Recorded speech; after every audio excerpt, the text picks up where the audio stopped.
Alright, so the different kinds of chemical reactions are combination reactions, decomposition reactions, displacement reactions, and double displacement reactions. Now we'll talk about it one by one. Okay, so first of all, I have combination reactions. Combination reactions means that I have a reactant A, I have another reactant B. They are both combining together to form a single product AB, right? So these are the reactants and this is the product. So I have got just one product. What does that mean? That both of the reactants have combined completely to form one single product. Such kind of reactions are known as combination reactions. It could also have like this: A plus B plus C gives ABC, or maybe D. Yeah, it could also be D. So it could be any number of reactants here, but finally I am getting a single product. Such kind of reactions are known as combination reactions. Okay, I am giving you one example of a combination reaction here.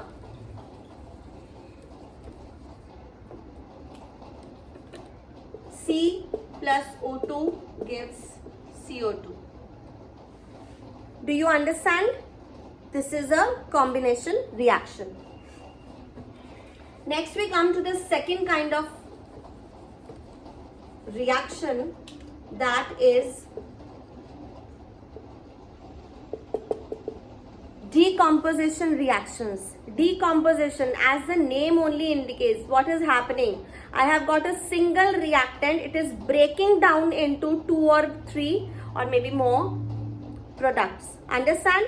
That kind of a reaction is known as a decomposition reaction. So do you understand that they are actually reverse of each other? In the first one we had got a single product and here we have got a single reactant. Okay, so like I would have AB gives A plus B, right? AB gives A plus B.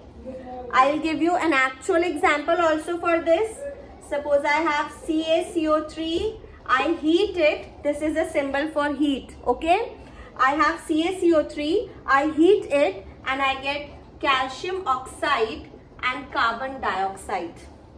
This is known as a decomposition reaction in which one product is there, it is breaking down to form, one reactant is there, it is breaking down to form 2 or more products. Another example, H2O2 gives H2O plus O2. Fine, this is another example. This is not a balanced equation, okay, because right now I'm just giving you, I think write like this one. Fine, 2H2O plus O2. Fine, so hydrogen peroxide is breaking down to form water and oxygen. This is another example of a decomposition reaction. Understand? Let's move further to see the third kind of reaction.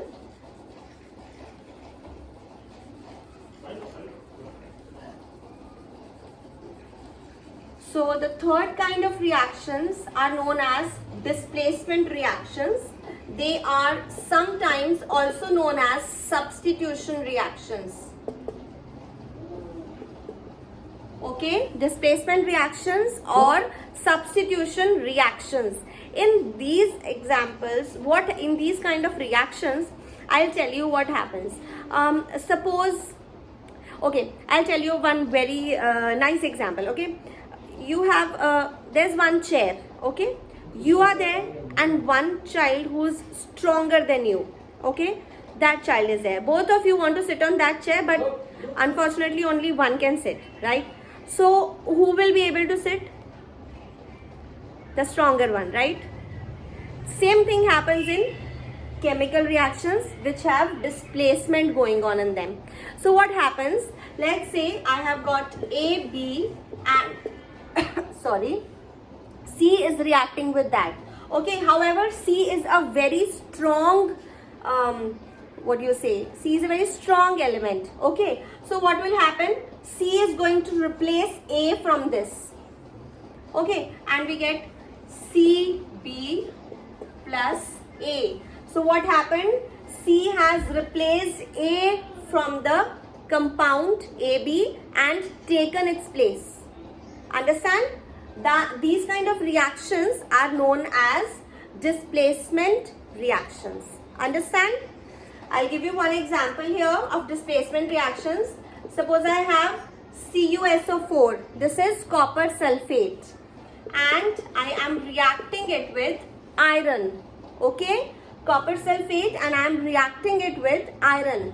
You know what I'll get? I will get iron sulfate plus copper. Right? I will get iron sulfate plus copper. Why? Because iron is stronger. Chemically, iron is stronger than copper. Right? So it will replace copper from its own compound. It will go and take copper's place and throw copper out of the sulfate solution. Understand? These kinds of reactions are known as displacement reactions. Understand? So the last example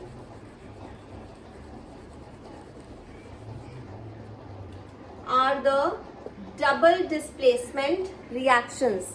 Double displacement reactions in which what is happening, suppose I have got AB and I am reacting it with CD. So what will happen? A is going to take C's place and C is going to take A's place. Swapping. Understand? They have swapped their positions. So I get CB plus AD. Understand what is happening here? None of the elements or the compounds are thrown out of their compounds. In fact, they are just changing their positions. Understand? I'll give you an example for this.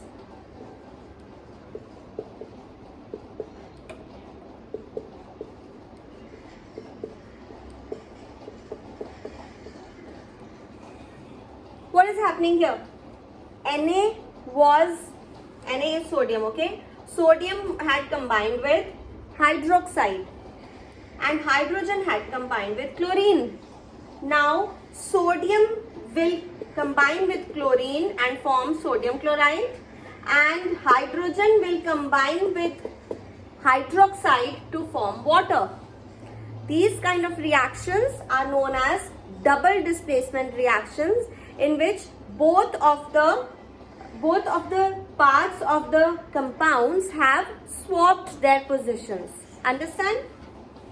Alright. So why we studied about about all these different kinds of reactions, my motive was that you should know what different kinds of reactions you could come across. Because the next topic, actually the next chapter that we will study, not now but in your class 8 science book, the chapter that I am trying to introduce to you is materials, metals and non-metals.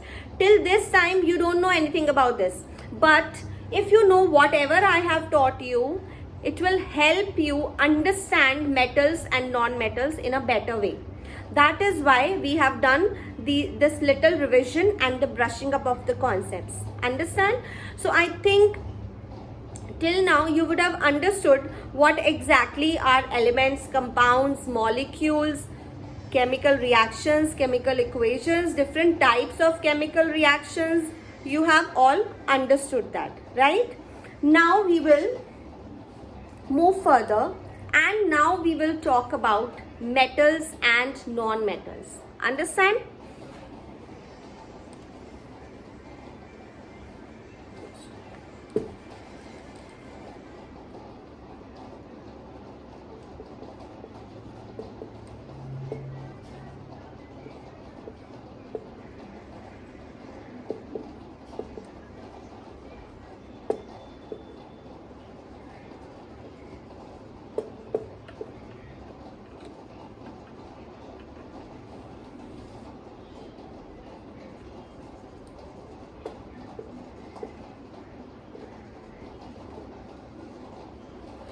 I think you are now able to understand where we are heading to. From materials we came down to pure substances and mixtures. Then pure substances we came down to elements and compounds. And from elements we have come down to metals and non-metals. Understand? So here now we are going to start why are we differentiating metals and non-metals when both of them are elements only, right? Both of them are elements. Metals are also elements, non-metals are also elements. But what actually is leading us to create some kind of differentiation between the two, that I'll tell you now.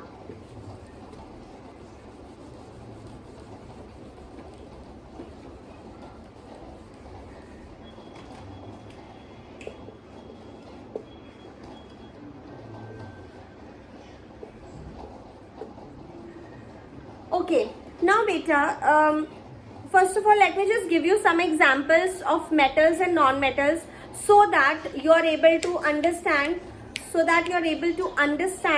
what exactly could be the difference between the two. Okay, here the examples for metals are iron, copper, zinc, sodium, potassium, like that. Okay, and what all are the examples for non-metals? We have carbon, oxygen, hydrogen, nitrogen, etc. Okay, all right, so do you understand what exactly are the different examples here? Okay, so I think we are out of time now. Okay, so I'll quickly give you the homework so that tomorrow when we understand the metals and non-metals, you should be at least a bit prepared about them. Okay, so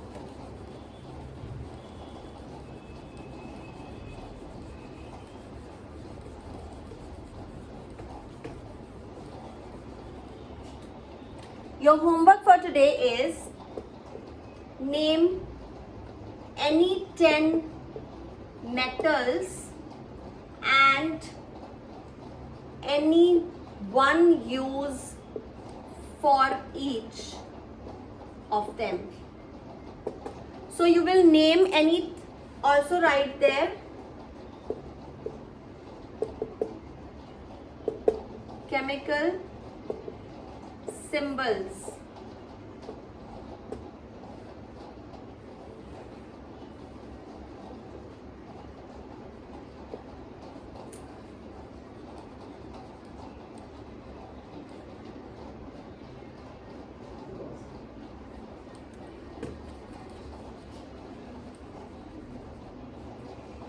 And